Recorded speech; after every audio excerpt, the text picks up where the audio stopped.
Sir నేను కూడా ఒక చిన్న యాక్టివిటీ ఇద్దాం అనుకుంటున్నా. అందరి దగ్గర పేపర్స్, పెన్సిల్, పెన్ను ఉన్నాయి కదా సార్. జస్ట్ 5 సెకండ్స్లలో మీరు ఒక రామచిలుకని గీయాలి సార్. రామచిలుక వేరే వేరే పిట్టలతో sir, only parrot. Just 5 seconds. ఎలా అన్న గీయండి.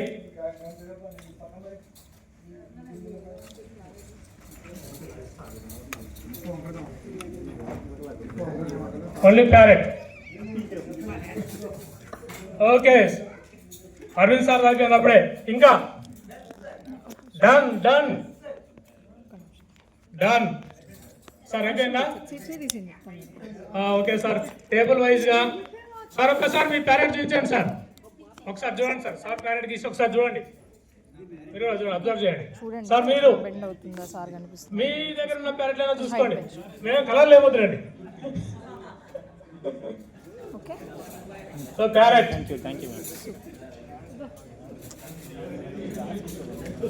ఇది ప్యారెట్. మీ దగ్గర కూడా ఇలానే ఉందా సార్ ప్యారెట్? వాళ్ళ ప్యారెట్ వేరే, వాళ్ళ కలర్ వేరే, వాళ్ళ ప్యారెట్ కలర్ వేరే.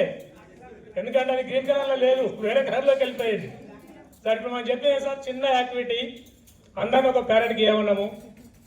కానీ 42 ప్యారెట్స్ వచ్చాయి మన హాల్లోకి. డిఫరెంట్ టైప్ ఆఫ్ ప్యారెట్స్, అంతే కదా sir. 42 different type of parrots వచ్చాయి. ఏ ఒక్కటి కూడా ఇంకో దాంతో పోలికలు లేవు. ఉన్నాయి ఎక్కడన్నా? లేవు. చెప్పింది ఒకటే టాస్క్, ఏమని ప్యారెట్ని గీయమని చెప్పినాము. అన్ని రకాల ప్యారెట్స్. అంటే ఇప్పుడు మన సెషన్ కూడా ఏంటి సార్? అది అడల్ట్ లెర్నింగ్ ప్రిన్సిపల్స్. ఏంటి మరి అడల్ట్ లెర్నింగ్ ప్రిన్సిపల్స్ అంటే? ఈ రకంగా 42 మెంబర్స్ ఏ రకంగా అయితే డిఫరెంట్గా ఉన్నారో, డిఫరెంట్ ప్యారెట్ గీసిరో, మన మైండ్ సెట్ కూడా అలానే ఉంటుంది. మన మైండ్ సెట్ కూడా డిఫరెంట్గా ఉంటుంది. అంటే మనం అడల్ట్ కనుక ట్రైనింగ్ ఇవ్వాలంటే మనం ఏ రకంగా ఇవ్వాలి? వాళ్ళ మైండ్ సెట్కు అనుకూలంగా ఇవ్వాలి.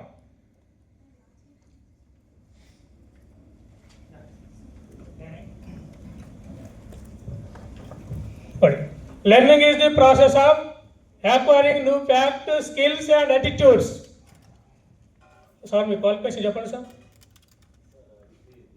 Degree, graduation, qualification. మీరు లెర్నింగ్ చెప్పండి మేడం.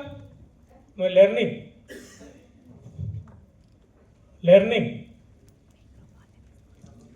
ఎవరిదైనా లెర్నింగ్ అయిపోయిందా సార్? లెర్నింగ్ ఎవరిదైనా అయిపోయిన వాళ్ళు ఉన్నారా? నో. ఎందుకంటే learning is a continuous process. Study ఏదో ఒక దగ్గర ఒక డిగ్రీ తోటి, ఒక పేపర్ డిగ్రీ తోటి అయిపోతుంది. కానీ లెర్నింగ్ ఏంటి సార్? అక్కడ మనకు new fact, skills and attitudes. ఈ రోజు ఉన్న స్కిల్ రేపు పనికి రాకపోవచ్చు, రేపు నేర్చుకున్న జ్ఞానం వెళ్ళిండి పనికి రాకుండా పోవచ్చు. కాబట్టి మనం ఏం చేయాలి? కంటిన్యూస్గా నేర్చుకుంటూనే పోతుండాలి.